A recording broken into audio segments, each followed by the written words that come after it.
Nelson, quem é você? Eu sou um fracassado.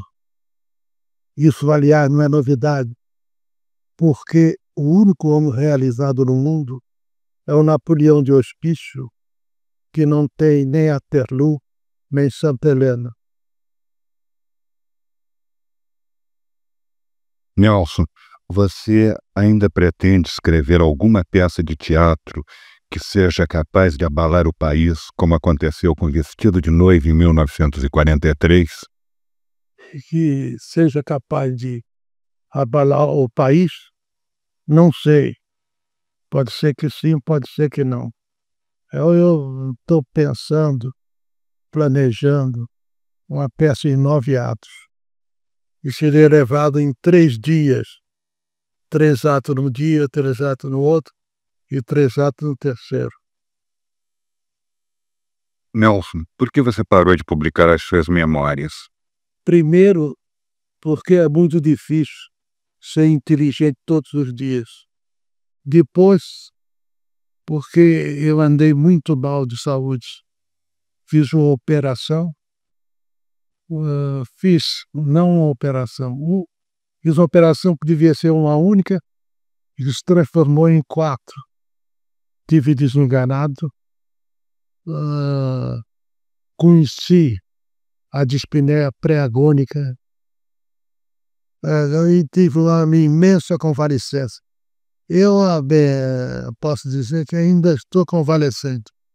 E quando acabar, quando me sentir forte de novo, então vou recomeçar as competições. Nelson, por que você não aparece mais em televisão? Porque eu tenho uma resistência enorme contra a televisão. Eu estou aqui falando e aparecendo na televisão porque me merece muito a TV educativa, mas toda vez que eu entro na televisão, me torno tenso. Eu, embora já tivesse falado na televisão não sei quantas vezes, a verdade é que é um esforço que eu faço. Eu estou me esforçando, não sei se eu pareço natural. Só sei que realmente aquilo me cansa emocionalmente. Aparecer na televisão me cansa. Nelson, você sempre diz que se considera uma múmia com todos os achaques de uma múmia, mas no fundo, não será isso o que você pensa dos outros? Bom, isso sobretudo é que eu penso dos outros. Agora, quanto aos achaques, eu não sou nenhum heleno de 20 anos. A minha saúde é uma saúde muito discutível. O uniforme que eu devo ter alguns achaques, havia que deviam ser privativos das múmias. Nas suas crônicas você sempre se refere aos seus irmãos íntimos. Na verdade, quem são eles? Os irmãozinhos são muito poucos, digamos assim. São uns 6 ou 7. Walter Sassi, Fernando Raul Judicelli. Vocês estão vendo que eu estou falando? O Pedro do Couto, Jalino Grunewald, e não continuo porque deve estar faltando. E eu peço aos não citados que me perdoem, porque não é um problema de tempo que é muito precioso na televisão. Eu ficar aqui citando um, citando outro, e verifico agora que os meus irmãozinhos são mais do que 6, mais do que meia dúzia. Nelson, o que você acha do crítico de teatro? O problema é o seguinte, eu não tive e nem tenho muita sorte com o crítico de teatro. Crítico de teatro bom, inteligente, lúcido, culto, com conhecimento teatral, por exemplo, o Sábato Magaldi. Por exemplo, um que esteve no grupo, o Gilberto Braga, ouviu? E poucos mais. Agora, a maioria, a, a grande maioria, não liga duas ideias, são, em primeiro lugar, de uma boa-fé discutível, isso é um. E, em segundo lugar, além da boa-fé, não são inteligentes, porque houve um tempo em que todo sujeito emprestar, não sabia nada e que precisava arranjar um emprego no jornal, se estudava a crítica teatral. Então o camarada que nunca tinha passado pela porta de teatro, ele não conhecia ninguém, não conhecia um autor, um poeta da Vale, então via esse camarada e falava, dizia as maiores bobagens. A situação, embora as redações tenham agora 500 sujeitos, mas a crítica teatral, ouviu, quase toda, é na velha base de dar um teatro para quem? Para o pior, para o menos dotado, menos aparelhado, compreendeu? De forma que eu tenho uma triste ideia da crítica teatral, excetuando com pouquíssimas exceções, como a do Sábado Magaldi e do Gilberto Braga. Nelson, quem é o maior impostor deste século? O maior impostor desse século, pensando bem, foi digamos assim, o Stalin, que entrou na história como um sujeito que devia salvar o mundo e que o perdeu definitivamente. O sujeito que faz o Pacto Germano-Soviético, sujeito que serviu a Alemanha, as forças de guerra, era alemão, com a maior lealdade, com a maior eficiência, sujeito que dividiu a Polônia com a Alemanha, e que depois ajudante, julgou, ouviu, os seus ex-cúmplices com a maior calma, naquelas conferências tenebrosas pelo cinismo. Aquele tribunal do Nuremberg, por exemplo, devia estar lá o Stalin. Não podia faltar. E por isso aquele tribunal não representou nada, senão uma farsa. Porque faltou, o Stalin faltou, faltaram os generais russos. Nelson, por que você afirma que só a vaia consagra? Porque a frase de um aplauso é uma coisa convencional.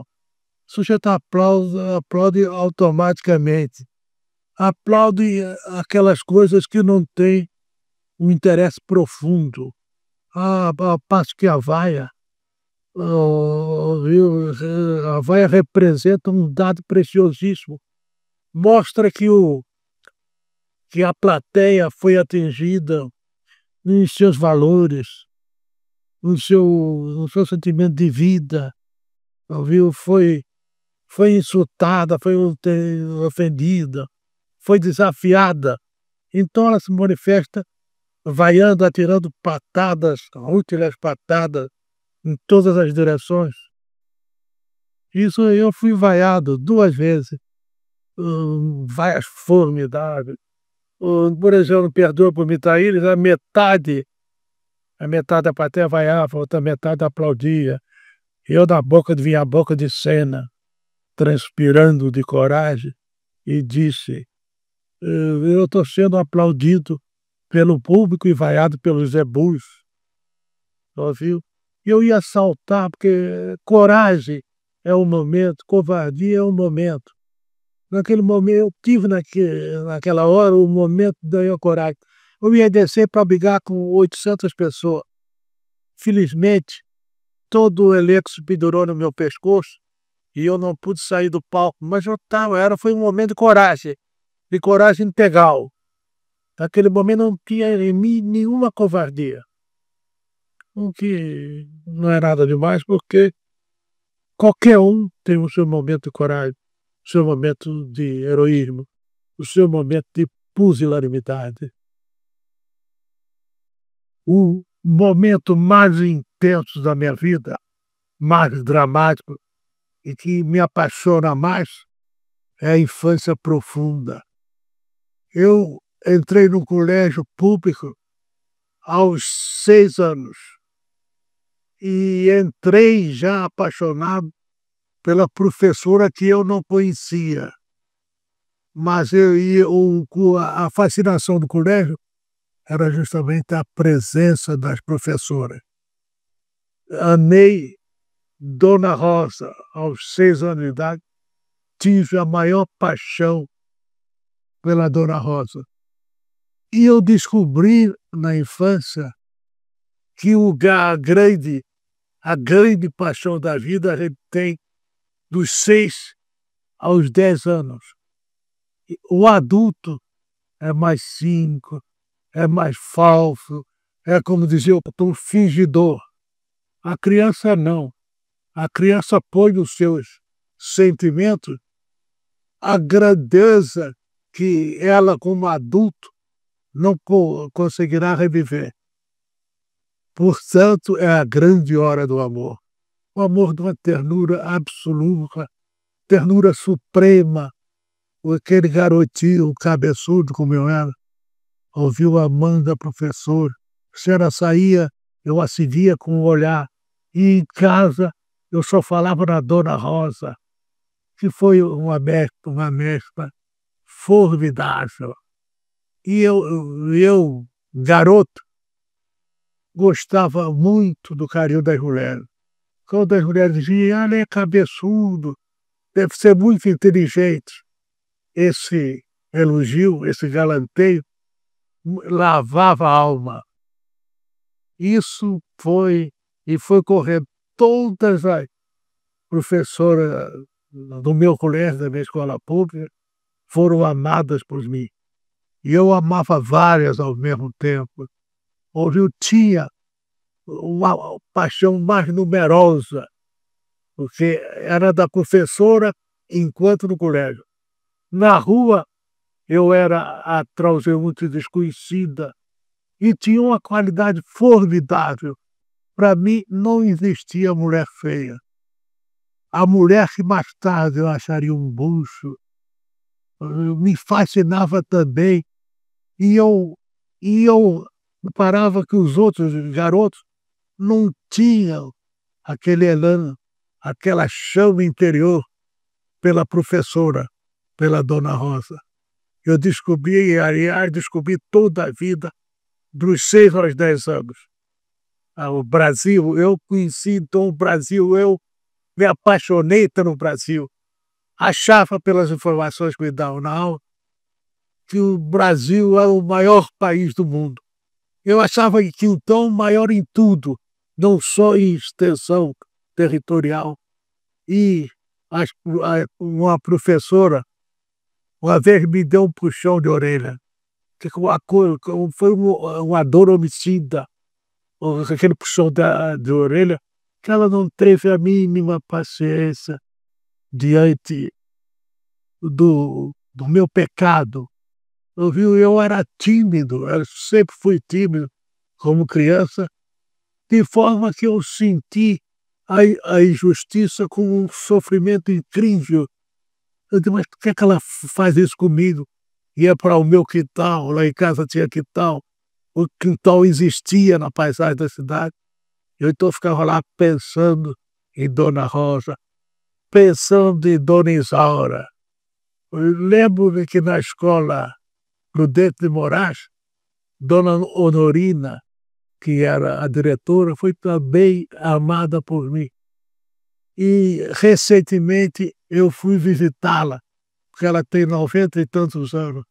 E ela disse, Nelson, meu filho, aquilo me gratificou, me fez um bem imenso. Eu que sou um sujeito que amargurado pela vida, amargurado pela morte, amargurado por tudo que o homem faz de errado, que a mulher faz de pecado. Isso me deu, durante toda a minha infância, um espanto. Eu valorizava tudo. Eu me lembro dos luares da minha infância, que realmente não tinha a menor relação com o luar presente. E hoje, o aterro tem seu luar próprio, a cidade tem seu luar próprio.